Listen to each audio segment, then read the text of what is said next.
hello अनि नमस्ते तपाईँहरू सबैजनालाई र फेरि पनि मेरो ब्लगमा नयाँ ब्लगमा स्वागत छ र गाइस अस्ति चाहिँ दुईवटा ब्लग हालेको थिएँ मैले होइन त्यो चाहिँ मैले हिन्दीमा गरेको थिएँ अलिकति योपालि हिन्दीमा छैन किनभने म चाहिँ अलिकति सर्कुलेट भिडियो हुन्छ भनेर चाहिँ मैले हिन्दीमा बनाएको थिएँ होइन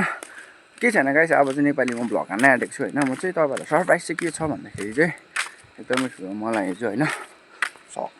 हिजो मात्रै निकालिदिएको नयाँ छ होइन यो आज चाहिँ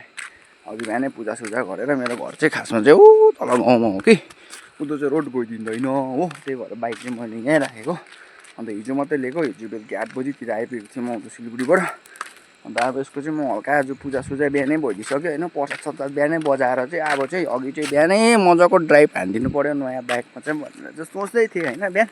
तर अब चाहिँ हान्छु भनेर चाहिँ म आएको छु होइन उफ्रिरहेको छ दिन पनि हो कतिको चाहिँ कुद्दो रहेछ भनेर चाहिँ 60 70 80 चाहिँ म यो त्यस्तो बाटोमै म यसलाई चाहिँ म कुदाउने चाहिँ होइन उडाइ नै दिन्छु भनेर चाहिँ तपाईँहरूलाई देखाउँदै आएको छु होइन ल गाइस अब यसलाई चेक गरौँ होइन यो चाहिँ कतिको चाहिँ उड्दो रहेछ होइन चाबी कहाँ राखेँ मैले अरे चाबी नै छैन त्यहाँ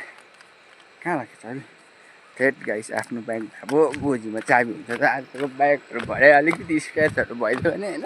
लात चाहिँ कति भेटाइ हुन्छ बुढो होस् नचला भन्ने बाइक है रेला मात्रै होला गाइस रेला मात्रै होला गाइस कैसा लगा मेरा मजाक